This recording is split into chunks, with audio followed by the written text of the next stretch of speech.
Okay, Neil's getting ready to call the meeting to order, so we're just getting started. Okay, good morning, everybody, to the September 9th, 2025 Commission meeting.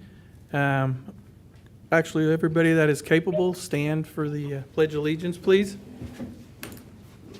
Pledge allegiance to the flag of the United States of America and to the republic for which it stands, one nation, under God, indivisible, with liberty and justice for all. Okay, and I would like to thank everyone for coming. If you sit in your chair too long, it's going to stick down, so, and avoid the mess. Restrooms, if anybody needs them, be up the deal since these are out of order. So if you would call roll, please. Chair Michael Burgess. Can you hear me? Can you hear us, Michael? Yeah, I'm here. Okay. Vice Chair Neil Younger. President. Commissioner Nathan Liker. Here. We do have a quorum. Okay, order of business should stay the same unless someone has any correction. Okay. Prior minutes, have a chance to look at those? Prior minutes look good.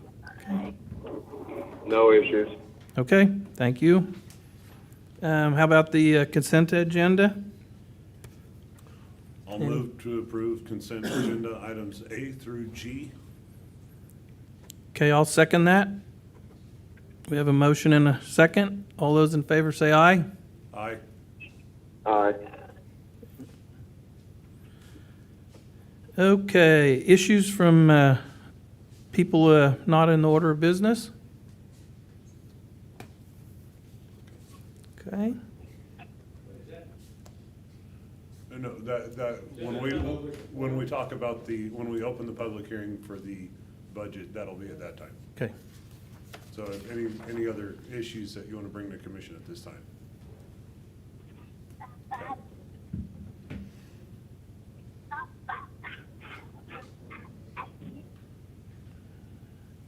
Okay, the monthly financial report.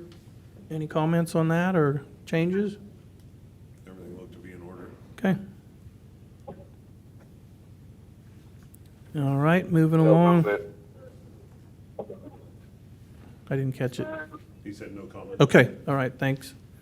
2026 R&R budget hearing, Mr. Darren Myers. Morning, Commissioner. Darren Myers, County Administrator. The final step of the budget process is here this morning to have a public hearing for both the R&R and the county budgets for all of the different budgets, which are listed on the attachment for the agenda item. And there is a process to move forward to having the first step of opening the public hearing and then allowing anybody in the public that would like to speak in regards to the budget and the R&R, et cetera. They can do so. And then you will move to close the public hearing and then continue on to approve, if you so choose, the budgets or make additions, corrections at that point. And then the final resolution is a part of that motion if you do choose to move forward. So with that, I know we've spent a lot of time the last 6 months working on the budget, and I'd take any questions if you did have anything. I have nothing for you at this I time. have nothing. Okay, well, with that, I will move to open the public hearing for the intention of exceeding the revenue neutral rate for the 2026 Ellis County budgets. Okay, I'll second that. All those in favor say aye. Aye. Aye. Okay, 3-0. Okay, Okay. It is now open for the public hearing. So if So- anyone from the public, who wants to speak? go ahead.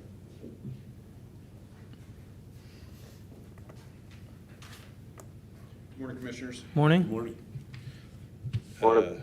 please. My name is Mark Hess. I'm a resident of Ellis County. I am here today as just a taxpayer concerned with the direction of the county finances. In your recent actions to exceed the revenue neutral rate contradict the commitments that you gentlemen made to the voters before this last election. I think if you look at a lot of the going back into looking at some of the comments made, I think went back and looked at September 9th. I think some of the interviews before the last election, there was some pledges for fiscal responsibility that Commissioner Burgess made and cautioned against funding outside groups and mentioned they must deliver tangible assets and tangible results. Excuse me. Commissioner Liker said we must keep taxes at a steady and feasible rate to preserve a healthy business climate. And Commissioner Younger stated that Ellis County is spending too much money and urged us just to maintain what we have until conditions normalize. Those were your promises. Yet this budget raises the mill levy and increases the burden on taxpayers rather than making the difficult but necessary choices. At the July meeting, discussion centered around the impact of higher taxes on homeowners and agriculture, but the business impact is often left out of the conversation. Businesses in Ellis County pay property taxes at twice the rate of homeowners, which means every increase hits local employers disproportionately. As your illustration, I think you mentioned a $200,000 home is assessed at 11.5% of its value, or $23,000. That same $200,000 commercial property is assessed at 25% of its value, or $50,000. So when you do the small little levy that's applied, the business is paying more than double the county than the tax of the homeowner on the exact same value of the property. And when business dollars are diverted to cover higher taxes, that's money not reinvested into payroll, equipment, or community growth.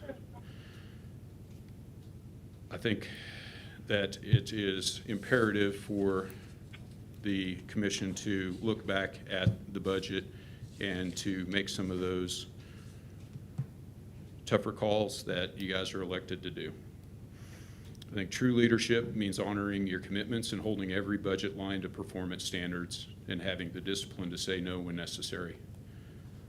What's going on is it seems like you're passing an easy tax increase on to the public, and it is imperative that you take, I think, another look at the budget and see if it can't remain revenue neutral. Thank you. Thank you. Thank you.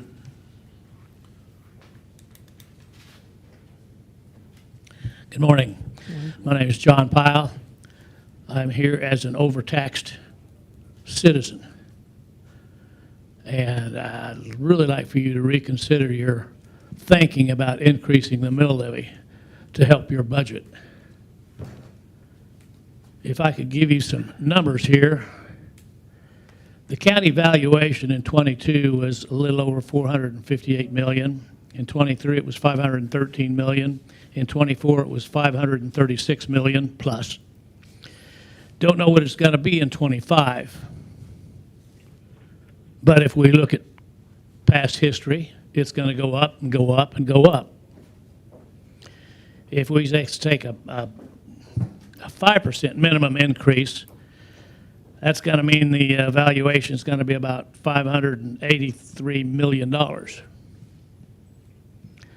The ad valorem tax that I could find back in '22 on that $458 million, the ad valorem tax was about $52 million plus. Of that, the county received $17 million, or about 32%. I didn't get the numbers for 23 and 24. I went to Darren Meyer's office 3 times yesterday, but I couldn't catch him to get some further improvement. Couple of things. I was talking to a fellow this morning. I had to go out to Colby and back, and he was wanting to know, when are all the tax increases going to stop? Just going to continue on? Continue on? For one, in the last 5 years, my property taxes have gone from $3,600 to $5,800. The guy that was talking about the business taxes, I looked up a little property on Vine Street that's just south of the Burger King, and that building there pays property taxes of $10,000 a year. Where can we find other sources of revenue besides off of the taxpayers' back?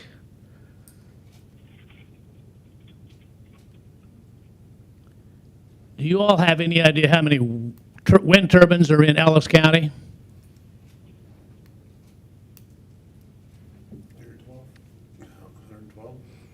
There's 114. 2 of them belong to the college, so we can disregard those as far as how much they're taxed. The appraiser has to figure out a value for that land where that turbine is.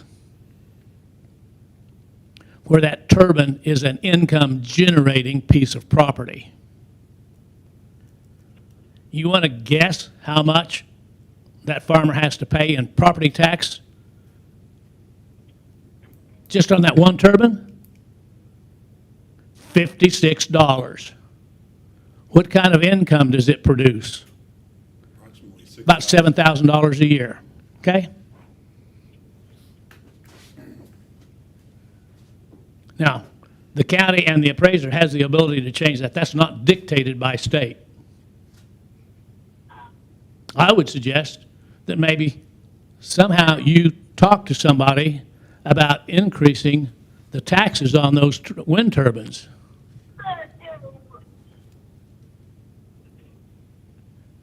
I have a friend that I just talked to yesterday, and I asked him about his oil well. He's got a real minor oil well. He gets $1,200 a year off of that oil well. An income-producing piece of property, and he gets $1,200 a year. His property taxes are $200. Things are out of kilter.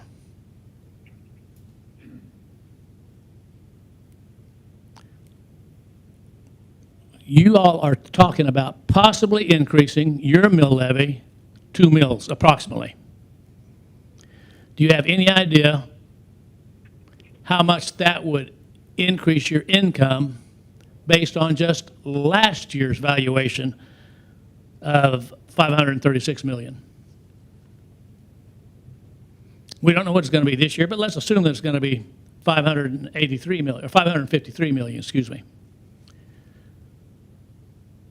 If you don't have a mill levy increase, you're like the other tax-supported entities. The school district, City of Hayes gets a minor amount, library, everybody that gets a piece of the action, a piece of my property tax.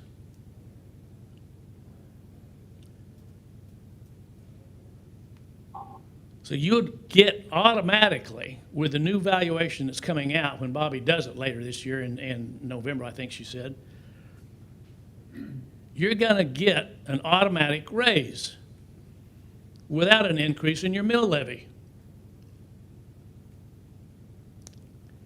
Have you even asked what the potential increase in your revenue is going to be if you just kept your mill levy at the same rate?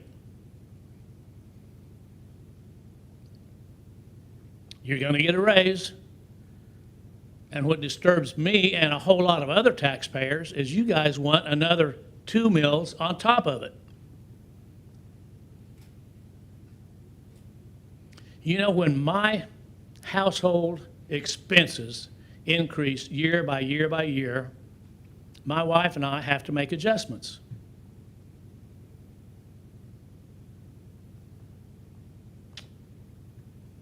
I might suggest that the county look at maybe making some adjustments.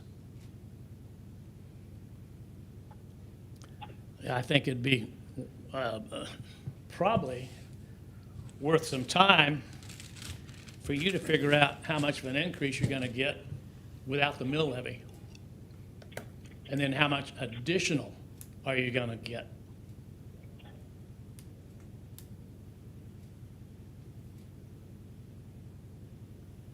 So is this like a school board meeting where the public comments, you come up and you make a public comment, and you all are prohibited from answering? We're just waiting for you to finish your statement. Would you like some information? If you got some information that'll answer some of those questions, yeah. Yeah. Darren, what are, you have the numbers probably more readily available in front of you. We do have that figured out, what it would have been. We've been talking about this budget and these numbers for 6 months. We've been working through a number of these issues, so this is not new. To Mr. Hess's comments, yes, we're all addressing this, and we've all made comments where we'd like to see it go. Excuse me. We are also taking a forward look at what's coming and trying to be proactive in the future so we can try and maintain where we're at. You were not here the last 2 years when we lowered our mill levy. So, just, those are some comments from me, but Darren, would you fill us in on the number of what we're gonna be collecting approximately 1.9 mills, which equates to almost $1 million in increased revenue to our budget. Is that correct? Correct. The 1.9 mils, 0.9 of that was what was adjusted through the budget process. The one other mill was for the preparation of what could be happening at the federal level, mainly in regards to lack of funding for a lot of the grants that we get that potentially aren't coming. So that's kind of part of that balance. The estimated mill levy, which is what the budget has been set for, Mr. Pyle is correct. The current assessed valuation is about $536 million. The preliminary budget rates that Bobby released back in June, the increase for valuations next year is right at 1.4%, which is only $542,000. So the increase was only about $6 million overall in county valuation. Most of the property in the county decreased. Outside the cities, the city valuations increased a little bit to kind of keep that up. For instance, the valuation of the fire district, which is everybody outside Hayes, Ellis, and Victoria, that valuation decreased, which accommodates for the mill having to increase even if you keep your budget the exact same. The wind turbines, the landowners don't, I'm not sure what the landowners do pay, as Mr. Pyle may have mentioned, that 50-some dollars. But that was actually set by a legal process back in 2014 when the commissioners set. Those turbines generate about $892,000 of property tax, which is one of the most amounts of property tax we do get. Those are through not property tax, it's payment in lieu of taxes that the Invenergy, the Buckeye Wind Farm, they do pay that us directly, and that's set for the next 40-some years with an incremental increase every year. It does, I'm not sure what the amount is, but maybe about 1 or 2% a year, it does increase. Is that a lot of the numbers that we were referring to there? Do what? Did we answer the questions with the numbers you were looking for, or did we miss one? They actually bring in 8,000 or million, almost $1 million our wind farms bring in to us. And then also I have a question on, I know I had mentioned that, we do spend a lot of money. Are you aware how many services that the county does that we have to take out of that? Am I aware of the How many- services the how county many provides service for that- what? For the public. There's 18 different ones, and all of those are associated with a big cost. So whether it be an ambulance, road and bridge, noxious weeds, mental health, all that. So that's where a lot of the money goes to. When a grader used to cost $200,000, now it's $600,000, almost $1 million by the time you get it outfitted. So do we want to eliminate some of those? To lower our mill levy, to lower our budget, or do you want the services? That's just, and I'm not being a smart A, but that's I know you're not, but what do those of us that are on Social Security, okay? What do we have to do each year as our expenses go up? do like I'm doing, budget, and, yeah, you have to do without some. Well, but- you know, I understand what you're saying, but the difference is that the county gets a continual stream of income every year. Understand that. And you get an increase in that income every year. But I don't. What I see an increase in every year is my property taxes. I'm And like you that. all contribute to that increase. So do I want to see a reduction in services? You know, Trump instituted DOGE, Department of Government Efficiency, and they went through a lot of budgets.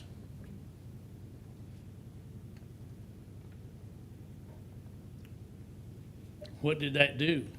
A lot of those budgets had to be cut out or reduced altogether.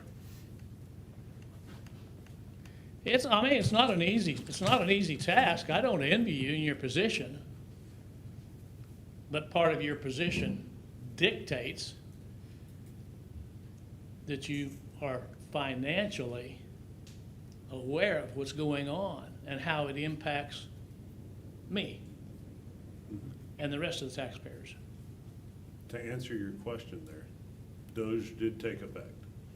We, as commissioners, have spent, well, the one day alone, we spent almost 13 hours going through each department, line item by line item, justifying costs and adjustments. We've also spent the past 6 months going through these numbers. According to DOGE and the cuts, and I'm for cuts, clean up some of the waste, fraud, and abuse. I understand that. But there's programs that you more than likely take part of or know somebody who uses, that when those cuts come through, they are going to be negatively affected.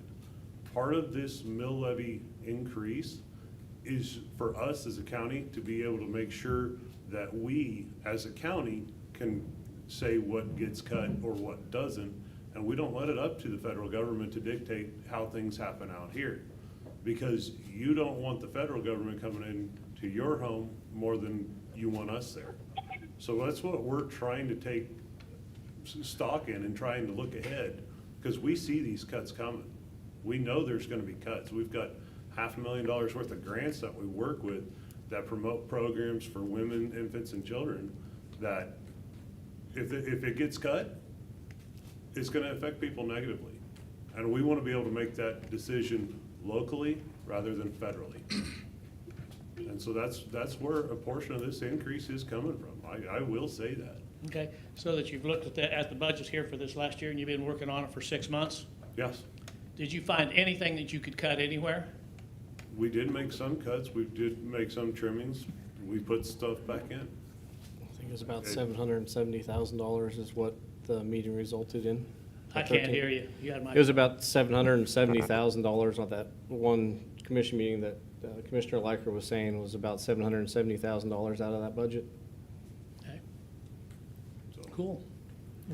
So we did try. I mean, like you said, line item after each other and backwards, and a long time we spent. And we go throughout the whole year and we talk about, hey, maybe next year we can look at that and put that up to the table. So And where we these, definitely try.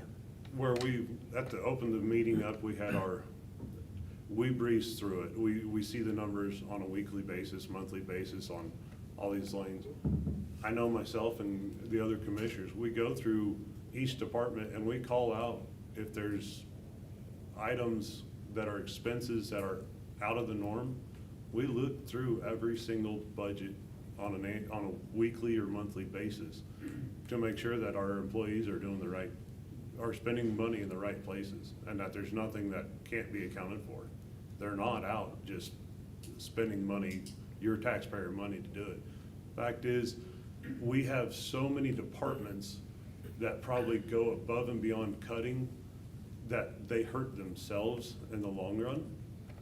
And we see problems that have to be corrected.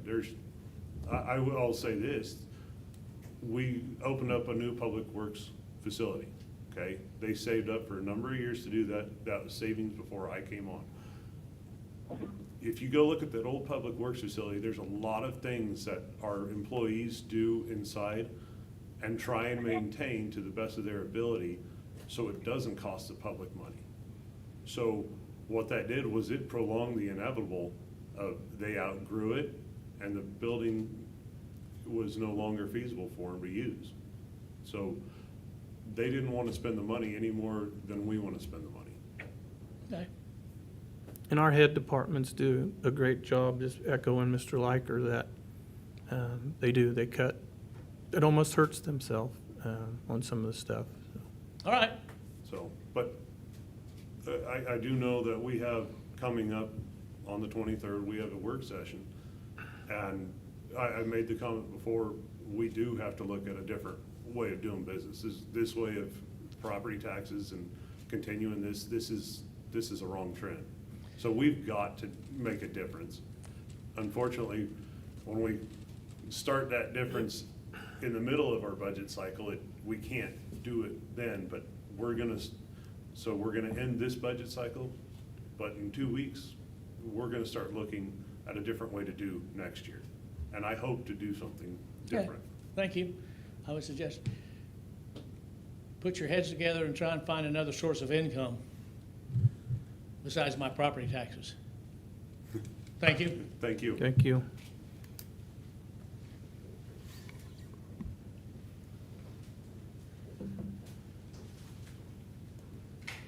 Good morning, Good Commissioners. morning. Good morning. Adam Prey here.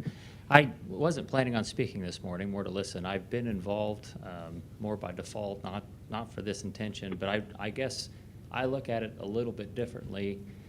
Being involved, being somewhat educated, and I've been involved in several different commissions. I think we're one of the better run commissioners. I always look at how we compare to others. Where do we stack up versus other counties? I feel like you guys are doing a great job. I agree with Mr. Pyle. I don't envy your position. I always look for solutions. If I was you, what would I do differently? The only solution I would consider is maybe look at our sales tax. Maybe we could ease the burden on the property, and maybe we can tax, because we do have quite a base that comes here for shopping and that sort of thing. But otherwise, I compliment you guys. I think you guys are doing a great job. So Okay. that's it. Thank you. Thank you, and we have looked at that, Adam, with the sales tax and stuff, so if that helps, John, we're looking for other sources. It's just, and the oil, as you well know, is, down. Go ahead. Ken Kennedy, 4500 Danby, Hayes, Kansas. As you all recall, I've come before you three times. 2 times, I think, already this year, or 3, and spoke with some of you individually. And my goal was to encourage you to look at the budget diligently before this period, where it's kind of the 9th hour now when we come before the budget hearing. And I appreciate the fact you've been considerate of my suggestions, and I think you've tried, and I don't envy your jobs. I understand, it's difficult. But also, you please understand, it's very difficult for many of our citizens right now. And some of our businesses, many of our businesses, the economy seems to be good on the surface, but things are getting so costly that it's difficult. And so every expenditure you make, I ask you to think about the public and not about me, but I hope I'm here representing those who cannot pay, and it's difficult for them to pay. Taxes are a tremendous impact on many people, and it's not just property taxes. You look at sales tax, you look at tax on vehicles. I mean, it's just endless.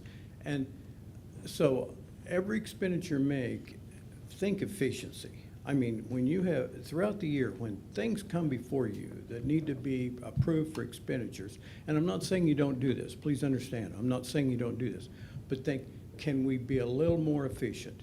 And that's what each of us have to do in our own budgets, and if we own businesses, that's what we have to do in our businesses, is we have to think, how can I be a bit more efficient? Because it's not sometimes the big expenditures that get you, because you kind of plan for those. Sometimes it's the day-to-day little expenditures that keep going up and up and up, and it really costs you in the end. I'd encouraged you early on to try to be a way to only raise the mill levy 1 mil, and I thought you were going to be able to do that, but obviously that didn't happen. And so I do want to encourage you throughout the year to just think one word, think efficiency. Every time you do something associated with the budget, think efficiency. I'm not saying you don't, but I'm asking you to do that. And then secondly, think about the people around us. It's not the county money, it's not the city money, it's not the school district's money. It's your money, it's my money, and more particularly, it's all the people in our county's money that you spend. Every time you spend $1, you spend our money somehow, even if it's grants. And don't let grants fool you. they are also our money. They may come from a little farther away, but unless it's individual contributions, typically grants are some kind of tax dollar, whether federal or state level. So think efficiency when you do that. And then hopefully throughout next year, you'll consider ways to save and ways to conserve. But one thing that's important, I was just recently in Salina and more recently in Great Bend. And driving into Salina, I noticed Beck's have put up a giant industry of some kind there. It's a seed plant of some kind to make agriculture seed. And then just recently in the south part of Great Bend, I see that some pet foods put up these massive buildings to make pet food. So one thing that we need, and I'm not saying we don't understand, but one thing we as a county need to diligently work towards is growth of industry and business. That increases the assessed valuation without increasing the appraisals on individual homeowners and individual businesses existing. Bringing in new business is something that we really need to work hard. It does a lot. It raises the assessed valuation, also provides employment. So let's all, as a county, work together to try to promote that as much as we can. And I don't have any questions, but I do want to say thank you for taking the time to listen to me a couple times previously and today. And again, every time you make an expenditure, just keep that one word in mind, efficiency. Thank you. Okay, thank you. Thank you.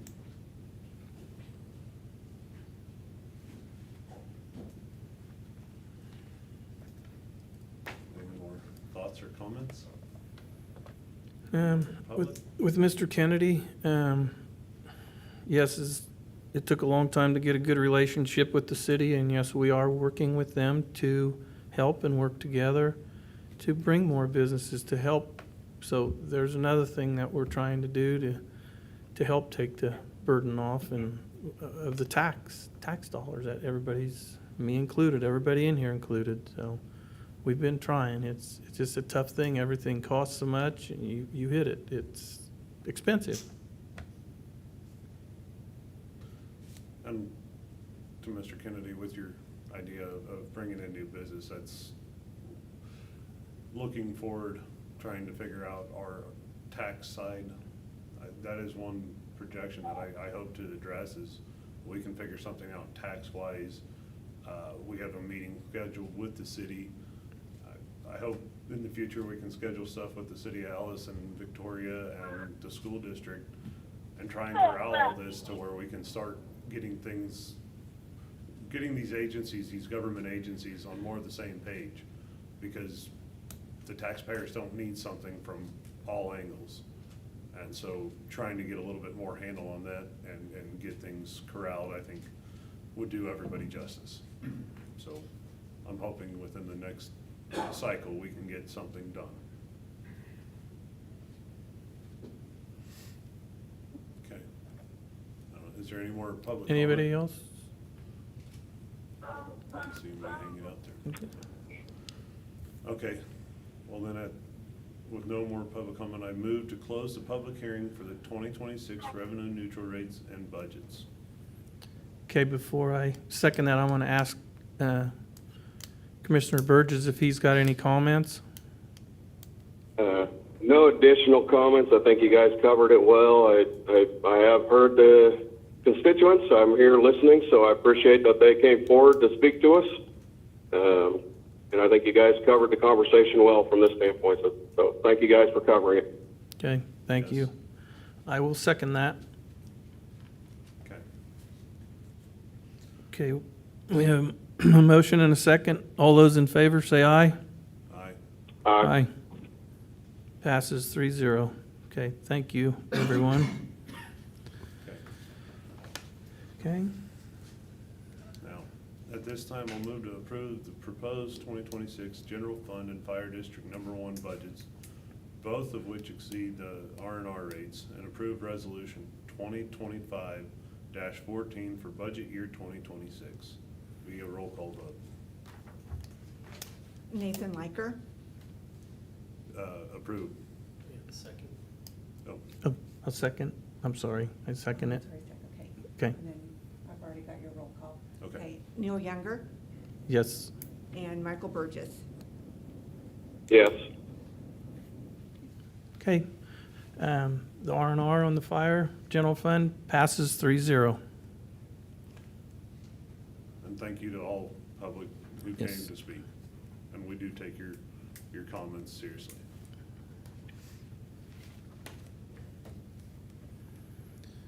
Okay, next one is Commerce Estates road request by Mr. Kendall Krug.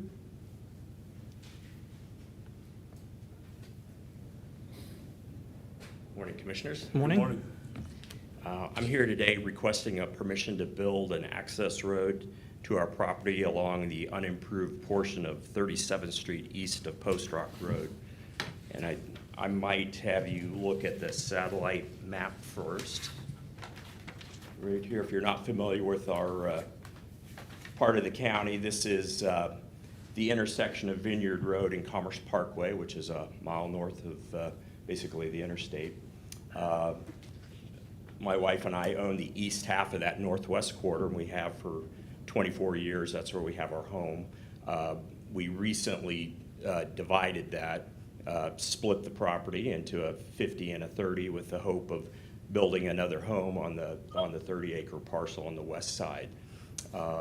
So what we're asking to do is extend 37th Street, which was never built, interesting enough. So if you look at the Commerce Estates plat, which was from 1999, this is Jude and Laura Gutschak's development that they put out there. 37th Street comes off Commerce Parkway, going to the east, and you can see it going across the top. It actually would dead end on our property line, the east half of that northwest quarter. For whatever reason, I don't know, maybe Bill would know, the 37th Street was never built all the way through. It goes up to Post Rock Road, and then it goes south. So there is a right-of-way there existing. Basically, 37th Street was unimproved at that point. So what we're asking is permission to go ahead and put a road in to access our property for ingress and egress to a new home site. We have no plans on developing the rest of the 80. If you're familiar with the topography out there, there's a grass waterway that goes through the middle of that, so it would be difficult. It would require bridging and a lot of fill work, so there's no intent to develop this. We've already split it once, so we would have to plat it if we decided to go to put any more houses there, but that's not the issue. So the request is that you would allow us to go ahead and, at our expense, build the road and maintain it into our property. Okay. So currently, the 37th Street on that proposed road, that is county right-of-way. Is that the way I read it and see it? Bill Jeter, County Councilor. Yeah, there's a right-of-way that came with the plat when it was approved by the county commission that goes, Okay. as Kendall noted, goes all the way across the top, and only half of it's been approved.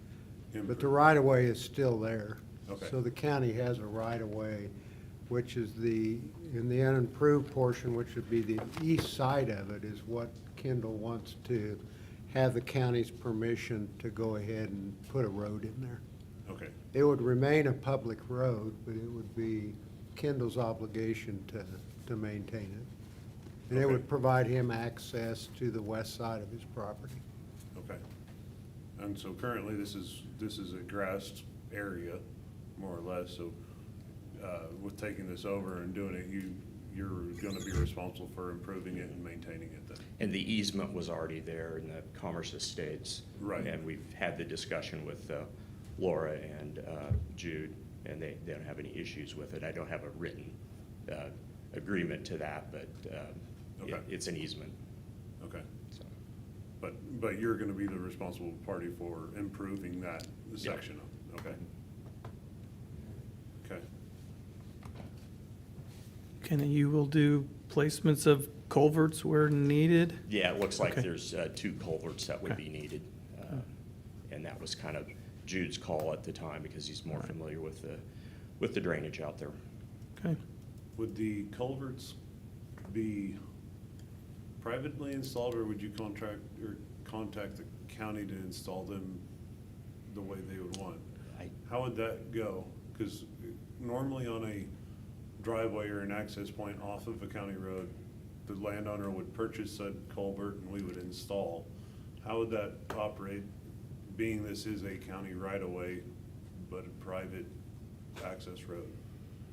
I can't answer that question. I guess it could be a little bit up to Brendan to stay with that practice. If Mr. Krug and Brendan has the availability, he could either, the county could work with Mr. Krug when they either purchase, I'm not sure where their intent to purchase them is, but if the commission would be okay to allow him to install it, or have Brendan there on site or Brendan's crew to install it, to make sure that they are installed properly. Because that'd be my only concern, is I know we're looking at an agreement as a private road, but it would be on our right-of-way. Not only that, go ahead. I was gonna ask Counselor, any thoughts? Well, I think it's discretionary with the commissioners on Okay. how you'd want that done. It's your right-of-way, so. Okay. I guess I'm just looking to the future if that road is ever taken over by the county, but I mean, yeah, if it's a private now, but It is we got county one right-of-way. chance now to do it if, My recollection is Jude built the roads, Okay. but he built them to the county standards, Okay. and then the county adopted them. okay. I think Mr. Brandon McKay would like to speak, so. Brendan McKay, Ellis County Public Works Director. So with the intent of what he's asking for, it just being a path and not a full true-blown road, I have no concern if they install the culverts themselves. We've already previously discussed that if there are drainage issues with the road, that they would need to make changes so it doesn't impact the rest of the county network system. So on other developments that we've come across on platted right-of-ways before, the requesting party has always been the one to do all of the installs and labor. Okay. So Okay. that's how it's been done in the past, but the commission can decide to do it differently moving forward if they would so choose. Okay. Well, I'm fine with that. I was just Yeah. curious on with the right-of-way and Yeah, stuff. with it being a driveway, more or less, and if there's no, I don't see the need for the expense of a full road width and installation cost out there for single vehicle traffic. But if that's what the commission would like to see, the county would not maintain this roadway, and if it ever was brought forward for us to take over, it would have to be built to our standards then, so probably widened out at that point at their owner's cost. Okay. Okay. And he's just looking to put a private drive on top of ours. You work with some of the other private contractors, the dirt contractors, right? So the property owners have all done that on their own without Okay. county input. We just, when they are doing it, we come out and inspect to make sure it's built to our standards. They would be familiar, likely. Yeah. No, with that, I mean, I'm okay if Mr. Krug is willing to take and do the improvement for his satisfaction, that I'm okay with. I was looking at, so if you do need services, fire, ambulance, that's what I'm after, so for future. I understand. Yeah, there would still be entrance off Vineyard Okay. to the other property, but, and certainly we're okay if you need Road and Bridge to approve it, Okay. what the contractor is specifying or Okay. wanting to do. I think that That's- if Brendan's okay with it the way he discussed it, I think that's okay Yeah. to proceed as you planned, so. Well, with that, I'll move to approve the ingress and egress to Mr. Kendall Krug's property. Okay, I will second that. You have a motion and a second. All those in favor say aye. Aye. Aye. Passes 3-0. Okay. Okay, Thank you. thanks, Kendall. Thank you. Okay. Next is the electronic health records. Melissa Miller, the health director. Good morning, Commissioners. Good morning. Good morning. Melissa Miller, Ellis County Health Department Director. It's taken a little bit to get here, but I am here to request that the Ellis County Commission approve the purchase of Patagonia Health as the new EHR system for the health department. We've included some enclosures that you've had a chance to review. We feel like this is the best system. You've To had, go with. you've had an opportunity to use this and test out multiple different variations of it? We have not had the chance to use it. We have had the chance to go and look at other counties who are using the system, and it is one of the most used systems in the counties in Kansas. Okay. And how many of the other counties use it that you have been to witness how it's working? We've seen 2 of those. Okay. Close to us, All right. yeah. Then I understand that it's a item that when you have an appointment, it will text your phone, all kinds of reminders for people? Okay, Yes. good. Yeah. Good. Okay. Yeah, we really went through the needs that we felt like the health department and the community had, and this system seems to meet the most for the best price. And as far as price goes and payment of this, this is what we're using, the remaining portion of a grant that is no longer going to be there? It is on the list of items that might be cut, grants that might be cut, and so yes, we would like to use that contract price to get close to finishing out that grant. Okay, and this would, so with that being said, these are non-appropriated tax dollars. Right, that's correct. Okay. Yeah, essentially, if the commission were to approve Melissa's purchase of Patagonia, the capital fund for the health department would pay for the expense to encumber the cost, and then that invoice and everything would be turned into through KDHE for the workforce development grant, and then it takes time to process that. And since we're close to the end of the year and the processes of receiving grant funds from the state are not as timely as one would think, we'll make the purchase out of Fund 6 so it doesn't impact our general fund budget. And then once the state issues us a check for that $77,000, it would then reimburse her Fund 6, the capital fund. That way, if she makes a purchase out of her operating fund and we don't get the reimbursement by the end of the year, essentially the health department would be over budget. Okay. Okay. And this covers how many years? This covers 5 years. Okay. Now, do they pay with the purchase, they do automatic updates and keeping it updated? They do, and any education that comes along in the meantime, on-site training, Okay. Local-based kind of help system with it? yes. Okay.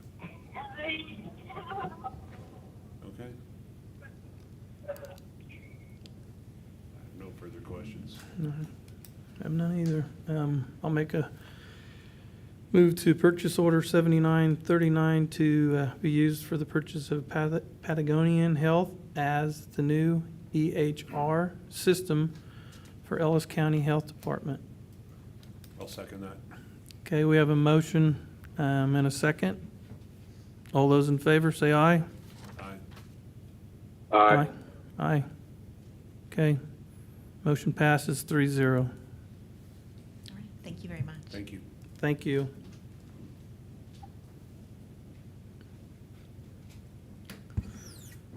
Okay, personal policy update, retiree insurance, Mr. Darren Myers.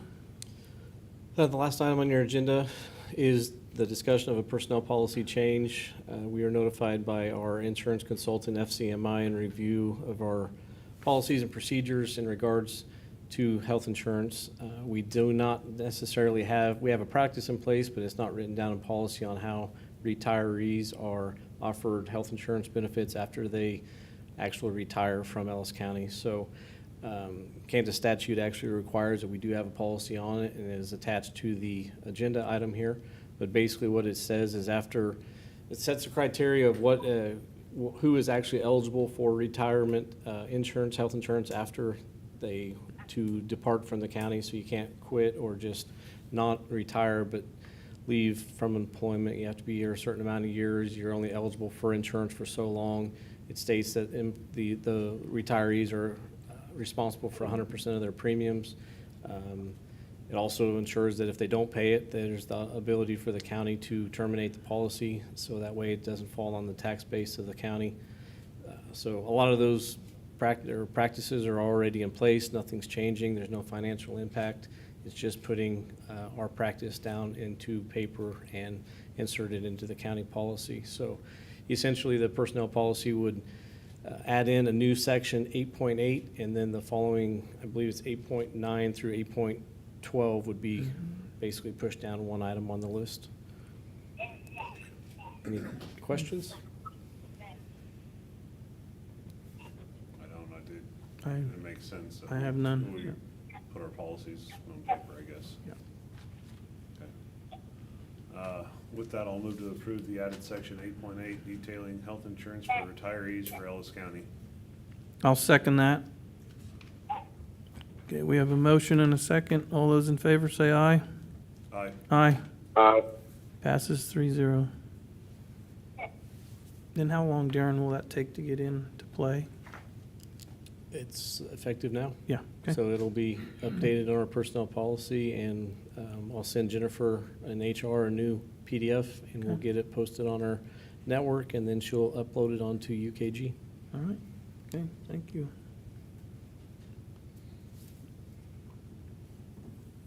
Okay, County Administrator report, Mr. Darren. I just wanted to invite the commission, if you wanted to spend a few minutes while you're here after the meeting, to walk through the basement. As you all can see, we're still in the rebuilding phase, but if there's anything that you see while you're here, we did meet with commercial builders yesterday on the repairs and the damages, et cetera, so I can take you through a quick tour of what we went through yesterday if you have the opportunity or the time. That's all I got. Okay. Mr. Nate Liker, you have anything? I've had a lot of conversations with people on budgets, more this year than I've ever had in the past 2-3 years. So people are paying attention, and I hear them and try and come up with different ways. That's all I can tell them. Okay, thank you. Mr. Burgess, you have anything? Again, thanks to those that came and spoke to the commission. My preference would have been there with my fellow commissioners to listen to those comments in person, so I apologize. This was a trip I had planned since last December before we had our schedule out, but I do take those comments seriously, and I listen to it through the commission meeting. And as Nathan kind of alluded to, we'll start working towards different ideas and thinking about our budgets next week on the 23rd. We have a work session that the public is welcome to come and listen to what we're trying to decide and think about the future of the county. So again, I appreciate it, and thank you to the commissioners and letting me call in, and you guys sitting there in the chambers today. Okay, thank you, Mr. Burgess. I guess I have a couple places I went to, and this is affiliated with the city, just to kind of keep up on everything. I went to opening at Breaks, new management there. Like I say, I like to go to different things just to talk to people and see what their thoughts are, just for like what everybody is asking on taxes. The same with Gella's. They have a new little meeting room that they opened up, so if somebody needs a place for a meeting place, there you go. So it just takes time to get all this stuff together. And not only that, the outside agencies, I go to a lot of that stuff just to see how our funding that we fund them with goes to work for them, that they're not wasting it. So we are out doing what we can. And then also, happy birthday to Rick, is it Hank? Thanks. With the Sheriff's Department, so he's got birthday today, so that's all I have. So the meeting's adjourned at 9:24. And thank you for all coming and speaking.